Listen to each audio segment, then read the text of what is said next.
학교 폭력 능력자가 필요하다. 너 썸타지?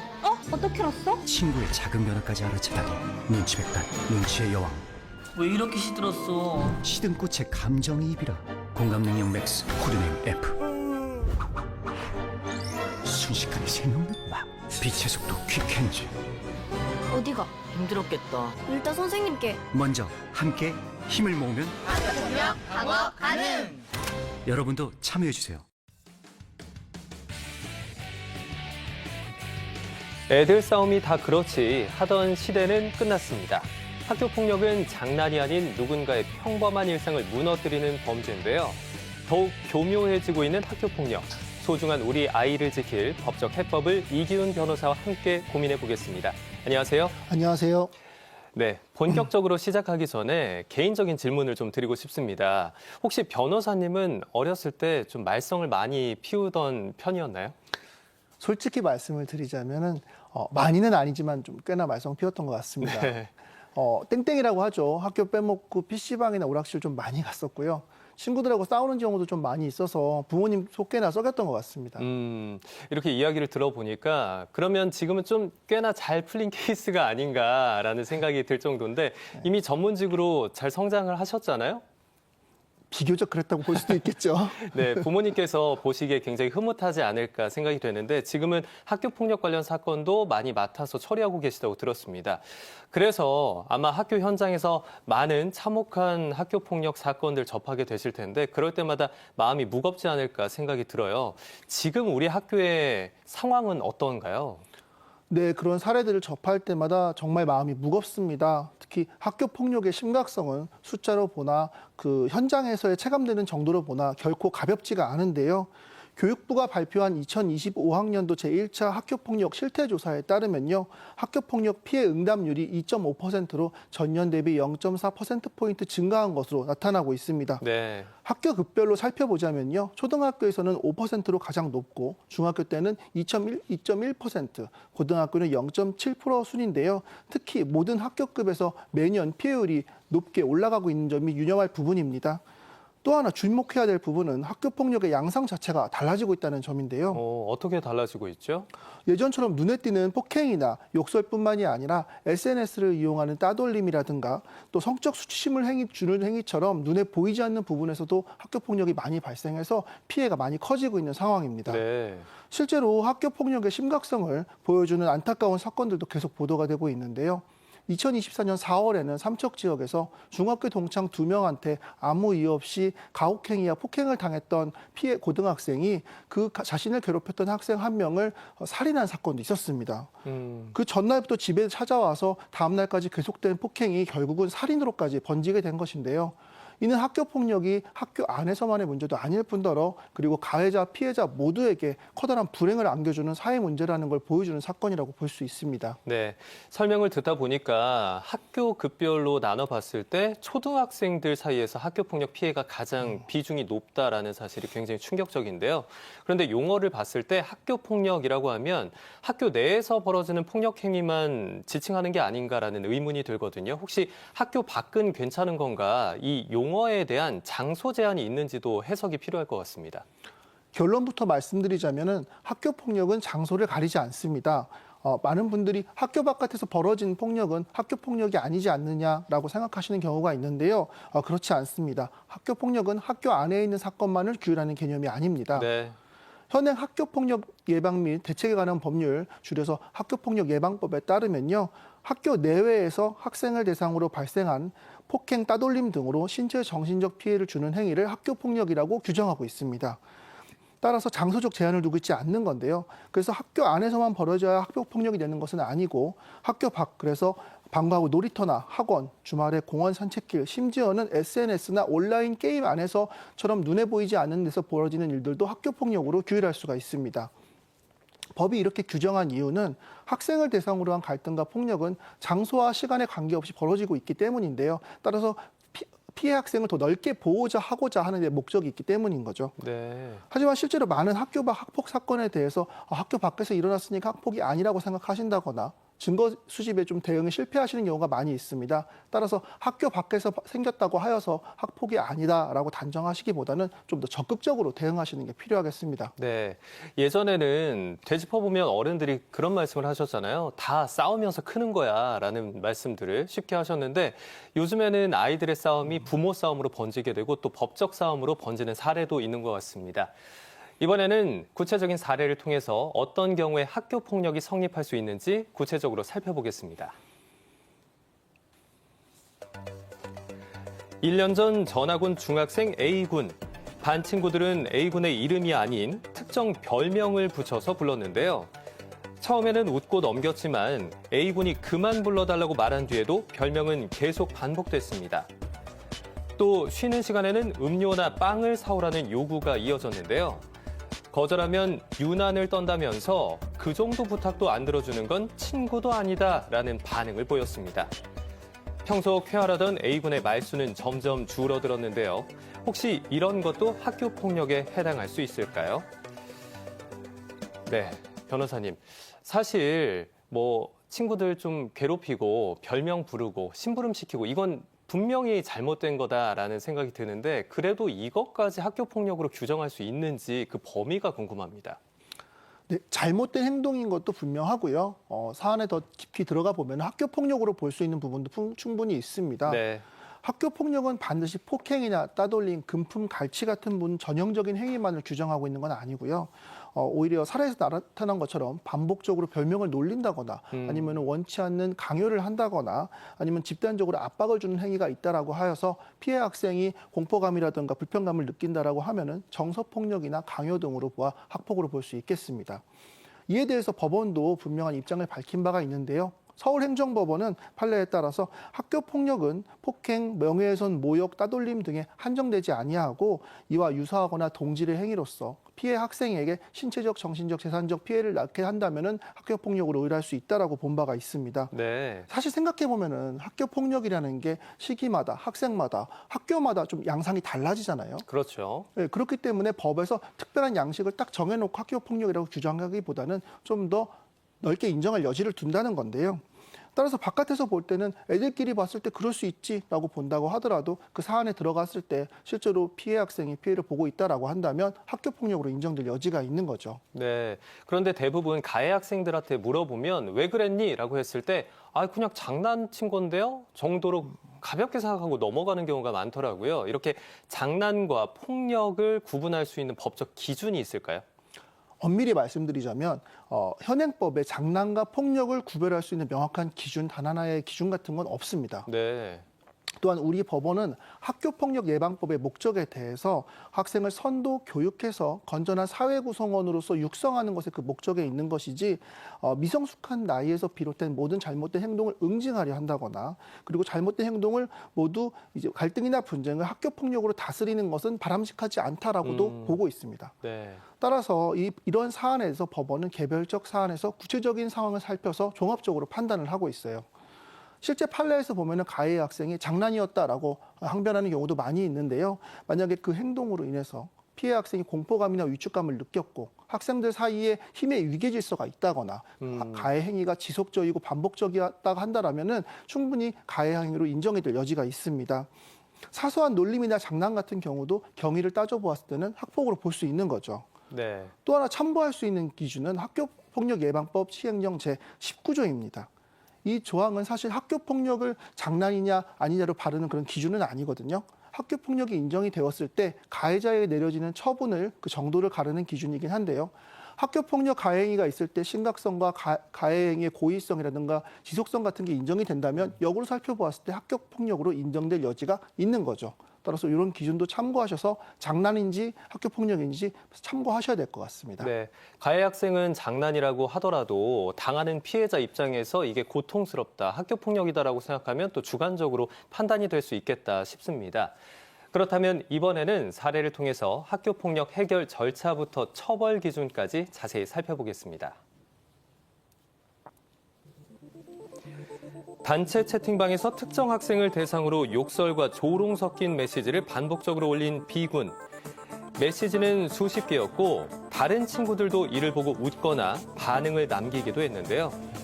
피해 학생은 정신과 상담을 받을 정도로 스트레스가 극심했지만 학폭위 결과 B군에게 내려진 조치는 서면 사과와 특별교육 이수였습니다. 서면 사과라니 피해 학생은 결과를 받아들일 수 없었는데요. 혹시 이의를 제기할 수 있을까요? 네, 변호사님. 일단 학교 폭력이 발생했을 때 부모 입장에서는 이게 처음 당하는 일이라면 어떻게 대처해야 할지 당황스러울 수밖에 없을 것 같은데 뭐부터 해야 될지 고민될 때 어떻게 해야 될까요? 가장 먼저 하셔야 될 일은 아이에게 정서적 지지를 해주는 것입니다. 네 잘못이 아니야. 엄마 아빠는 항상 네 편이야 라는 거를 정말 단호하게 심어주셔야 합니다. 네. 그래야지 아이가 모든 사실을 털어놓고 엄마 아빠에게 도움을 청할 수가 있는 겁니다. 이때 절대로 아이를 다그치거나 아이가 대처한 방식에 대해서 옳다 그르다를 따지시면 안 되겠습니다. 두 번째는 감정적 대응을 자제하고 객관적인 증거를 확보하는 것입니다. 이제 가해자 측에 직접 연락을 해서 따지거나 하시는 거는 결과적으로는 증거인멸의 빌미를 준다거나 별도의 형사사건을 만들 우려가 있습니다. 따라서 객관적인 증거를 입수하시게 노력하시는 게 좋겠습니다. 네. CCTV 영상이나 사진 같은 것뿐만이 아니라 목격자의 진술들을 확보하시는 게 좋겠고요. 만약에 아이의 일기장이라든가 심리상담 기록이 있다면 중요한 증거가 될 것입니다. 그리고 그마저도 부족하다라고 한다면은 아이의 메신저를 통해서 아이가 매일매일 발생하는 일을 자신에게 보내기 형태로 남겨놓친다면은 사건의 경위라든가 지속성을 판단하는 데 중요한 증거가 될 수 있겠습니다. 그리고 아이가 외부에 드러난 상처가 없다라고 하더라도 이제 고통을 호소한다라고 하시면은 병원에 데려가서 전문의 진단을 받게 하시는 게 좋겠습니다. 이런 증거들을 다 바탕으로 하여서 대응하시는 게 차후 벌어질 법적 쟁점에서 큰 도움이 되실 수 있습니다. 네. 마지막으로는 공식적인 절차를 통해서 이 문제를 제기를 하시는 것입니다. 담임 선생님께 상황을 알리시는 게 좋겠는데요. 이때는 구두로 알리시기보다는 학교폭력 신고서와 같이 서면으로서 알리시는 게 좋겠습니다. 공식 문서가 필요하군요. 예, 그렇습니다. 그리고 그 다음에는 학교 내부에서 학교장 자체 해결을 하실 것인지 아니면은 절차를 밟으셔서 학폭 심의를 받으실 것인지에 대해서 법률 전문가의 조언을 받으셔서 어떤 것이 가장 아이에게 유익하고 어떤 것이 아이의 회복에 가장 도움이 될 것인지 고민해 보시는 게 좋겠습니다. 네, 방금 전에 이 학폭 처리 과정에 대해서 설명해 주시면서 우리 아이에게 가장 유익하고 유리한 방법으로 선택을 해야 된다라고 말씀을 해주셨는데 사실 우리가 학부모로서 시간을 보내는 것도 처음인 경우가 많아서 우리 아이에게 가장 유리한 것이 무엇인지 그 기준이 명확하지 않을 수도 있잖아요. 어떤 걸 기준으로 판단하는 게 좋을까요? 피해 회복의 본질이 어디에 있는지 따져보시는 게 좋겠습니다.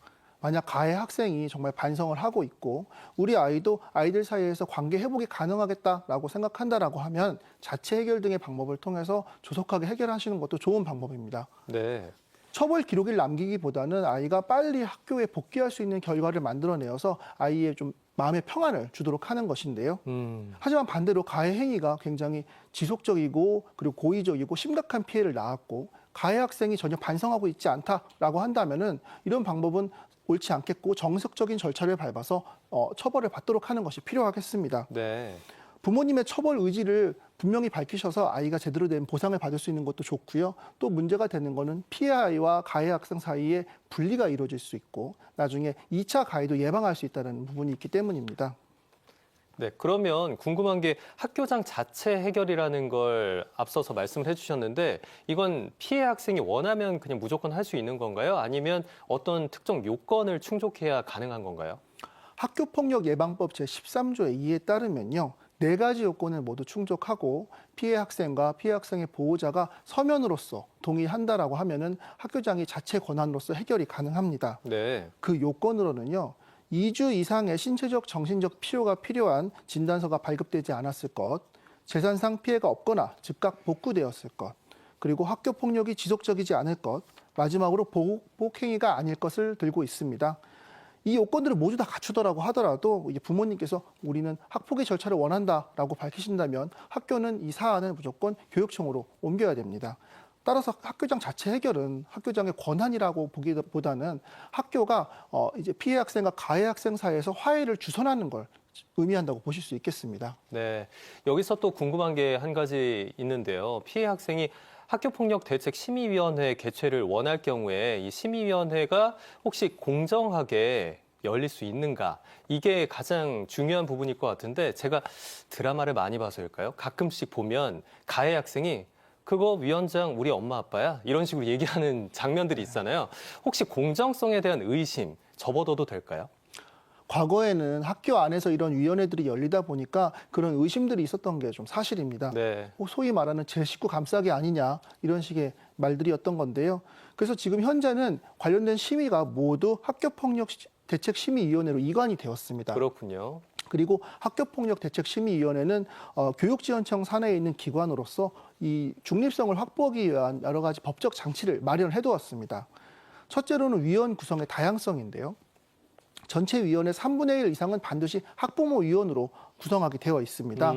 나머지는 저처럼 변호사나 혹은 법률 전문가, 경찰 공무원, 의사 등의 다양한 시각을 갖고 있는 외부 인사들로 구성하게 되어서 중립성과 객관성을 담보하도록 하고 있습니다. 그리고 두 번째로는 심의의 객관성을 담보하기 위해서 제도적 장치를 마련하고 있습니다.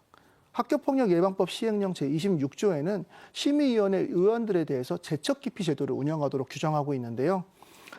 이에 따르면은 위원이 가해나 피해 학생 관련해 가지고 친족이라던가 또는 그 사안 자체에서 직접적인 이해관계가 있다라고 한다면 사안에 참여할 수가 없습니다. 사심이 개입될 여지 자체를 이제 배제하기 위한 규정인 건데요. 네. 실제로 심의 과정 중에서도 보면은 이해관계가 있는 위원이 있는지를 확인하는 절차를 실제 운영하고 있습니다.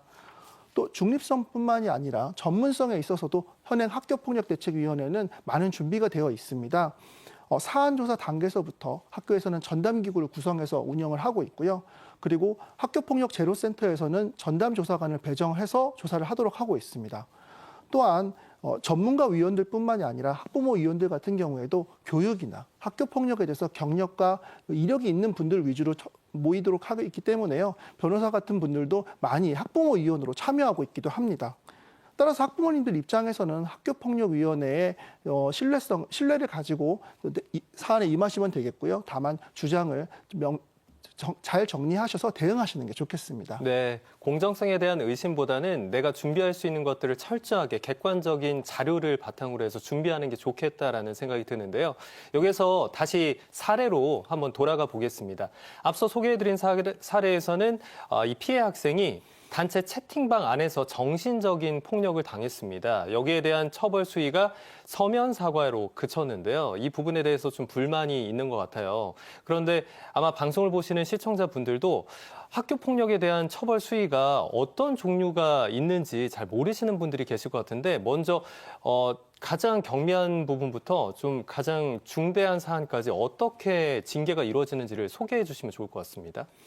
네, 학교 폭력에 대한 처분은 가장 경미한 서면 사과부터 퇴학까지의 처분이 규정이 되어 있습니다. 특히 요 사안 같이 사이버 폭력 같은 경우가 좀 문제가 되고 있는데요. 과거에는 사이버 폭력이라고 해도 아이들 사이의 채팅이라고 봐서 좀 경미하게 치부하는 경향들이 있었는데요. 네. 학교폭력예방법 제2조에서 이런 부분도 하나의 유형으로 규정하고 있기 때문에 현재는 제재가 가능한 입장입니다. 또 사이버 공간의 특성상 이제 상대의 반응이 보이지 않으니까 공격의 정도가 확 높아지는 경우가 있고요. 네. 그리고 전파성이 너무 높고 삭제가 어려운 부분 때문에 피해가 커지는 부분이 있어서 여기에 대해서 엄격한 제재가 가능합니다. 그리고 최근 같은 경우에는 이 사이버 폭력이 오프라인 상에서의 분쟁이 그대로 사이버상으로 옮겨와서 24시간 피해가 발생하는 경우가 있기 때문에 신체적 폭력에 못지않게 높은 수준으로 이런 처분도 내려지고 있기도 합니다. 또 사례 속의 서면사과 같은 경우에는 아까 말씀드렸던 것처럼 학교폭력예방법 제17조 제1항 1호에 해당하는 가장 경미한 처분이긴 한데요. 네. 이런 경우에는 사실 부모님 같은 경우에는 결국 법이 가해자 편이다라는 오해도 생길 수가 있긴 합니다. 하지만 해당 사례만을 놓고 일괄적으로 이런 사례는 대부분 다 경미하게 처리된다라고 생각하기는 조금 어렵겠고요. 학교폭력은 아까 말씀드렸던 것처럼 서면사과부터 구호 퇴학까지도 많은 규정이 되어 있고요. 이때 사안의 구체적인 내용의 심각성이라든가 고의성이라든가 지속성 등 여러 사안을 고려해서 높은 수준의 처분까지도 내려지고 있습니다. 그리고 단순히 언어폭력을 넘어서서 딥페이크를 이용한다거나 성적 모욕이 한다면은 사이버 성폭력으로 분류가 되어서 굉장히 높은 수준의 처분과 함께 소년보호 재판이나 형사처벌도 가능한 부분이 있습니다. 네, 이 학교 폭력의 수위에 따라서 징계 수준도 달라진다는 설명인데요. 그런데 앞선 사례에서는 피해 학생이 가해 학생에 대한 처벌 수위가 너무 약한 것 같습니다라는 의견을 냈어요. 이럴 때는 어떻게 불복할 수 있을까요? 심의위원회 결정에 이의가 있다라면은 피해 학생과 보호자는 학교폭력 예방법에 따라서 불복 절차를 밟으실 수가 있습니다. 다만 이때 학교폭력에 관련된 처분은 행정처분이기 때문에 행정쟁송의 절차에 따라서 불복하시면 됩니다. 네. 가장 먼저 활용할 수 있는 방법은 행정심판인데요. 처분 통지를 받은 날로부터 90일 이내에 교육청 행정심판위원회에 행정심판을 제기하실 수가 있습니다. 행정심판을 통해서 학폭위 처분에 있었던 절차적 하자부터 또는 학폭이 내려진 처분이 적정한지 여부까지를 꼼꼼히 살펴보실 수가 있는데요. 만약에 학폭 처분 과정 중에 있어서 피해자의 피해 정도라든가 가해자의 반성 정도 같은 것이 제대로 반영이 되지 않았다라고 한다면은 이 기회를 통해서 다퉈보실 수가 있습니다. 만약 행정심판에서도 제대로 원하는 결과를 받지 못하셨다라고 한다면은 행정법원에다가 행정소송을 제기하실 수가 있습니다. 이런 경우에는 판사가 사안을 직접 들여다보고 심의 과정에서 절차적 하자가 있었는지부터 그리고 그 행위가 학교폭력이 맞는지부터 그리고 그에 대한 처분이 적정하였는지를 경위와 다른 사안에 비추어 보아서 결정하게 됩니다. 네. 불복 절차의 핵심은 결국 입증이거든요. 그렇기 때문에 주장을 전개하시려면은 객관적인 증거 그리고 신빙성 있는 증거를 많이 입수하셔서 논리적으로 주장을 전개하시는 게 좋겠습니다. 그래야지 우리 아이가 억울한 점이 없고 권리를 회복받을 수 있기 때문입니다. 네, 요즘 학교 현장에서 학생들 간의 싸움 그리고 학교 폭력 문제가 법적인 쟁점으로까지 번지는 이유가 입시 때문이 아닐까 싶은데요. 2026학년도 대입 전형부터는 모든 전형에서 이런 학폭 이력을 반영하도록 개정이 됐습니다. 과거에는 공부만 잘하면 된다라는 그런 인식이 있었는데 이제는 옛말이 된 것 같아요. 이런 강력한 제재와 처벌이 이런 제도가 혹시 우리 학교 현장에서의 그 학교 폭력을 낮추는 데 실효적이라고 판단을 하시나요?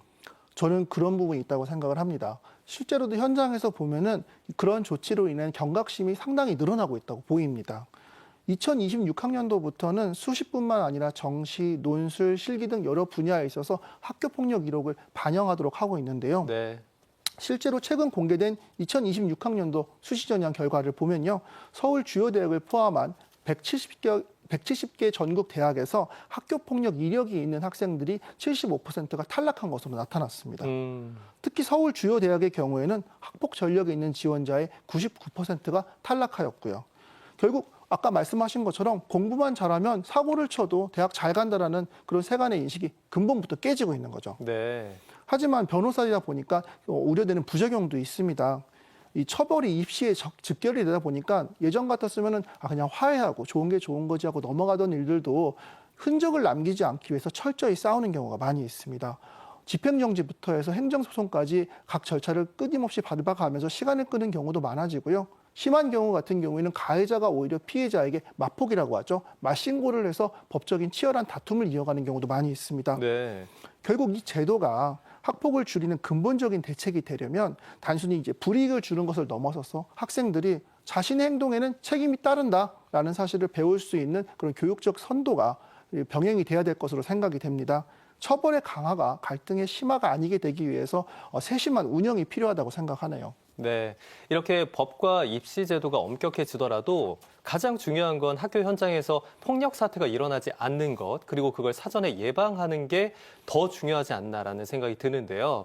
그러기 위해서는 학부모 입장에서도 내 아이가 혹시나 학교에서 싸우진 않는지, 피해를 보진 않았는지를 잘 알아차려야 되지 않을까 싶습니다. 혹시 학폭을 가늠해 볼 수 있는 징후 같은 게 있을까요?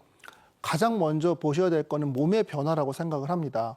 아이가 머리가 아프다, 배가 아프다라는 이야기를 하면서 학교 가기를 거부한다거나 또는 옷으로 가려지는 부위에 멍이나 긁힌 자국 같은 것이 늘어난다거나 또는 옷차림이 계절에 맞지 않게 긴 옷만을 고수한다라고 하면 한 번쯤 신체적 폭력을 의심해 보시는 게 좋겠습니다. 네. 또한 평소 케어하던 아이가 말수가 줄어든다거나 작은 소리에도 막 소스라치게 놀란다거나 한다면 정서적으로 굉장히 위축되어 있다고 볼 수 있으니 이 부분도 챙겨 보셔야겠고요. 요즘엔 또 스마트폰을 이용한 사이버 폭력이 많아지고 있거든요. 그렇기 때문에 아이가 스마트폰 메시지 알림에 굉장히 예민하게 반응한다던가 핸드폰을 보여주지 않으려고 한다던가 한다면은 사이버 폭력을 한번 의심해 보는 게 좋겠습니다. 마지막으로는 소비 습관의 변화인데요. 네. 용돈을 갑자기 늘려달라고 한다거나 필요하지 않는 물건도 막 사겠다고 한다던가 중요한 물건을 갑자기 잃어버렸다고 하면서 돈을 달라고 요구한다면 금품 갈취가 있었는지 한번 생각해 보시기 바랍니다. 부모님께 꼭 드리고 싶은 말씀은 이런 징후를 발견했을 때 절대로 왜 이제서야 얘기해 하면서 다그치지 마시라는 겁니다. 아이한테는 이미 자책하고 있는 부분이 있을 겁니다. 네. 그렇기 때문에 그저 네 잘못이 아니야. 엄마 아빠는 항상 네 편에서 도와줄 거야 라는 안심을 주시는 게 가장 중요하겠습니다. 그 안심에서부터 문제 해결의 첫걸음이 시작된다고 봅니다. 네, 결국엔 내 아이에게 깊은 관심을 갖는 게 중요할 거다라는 생각이 드는데요. 아이의 작은 변화 하나를 알아차리는 것, 그리고 문제를 외면하지 않는 것, 학교 폭력을 막는 가장 첫 번째 방법이라는 점 꼭 기억하시길 바라겠습니다. 지금까지 이기훈 변호사와 함께 이야기 나눴습니다. 오늘 말씀 고맙습니다. 감사합니다.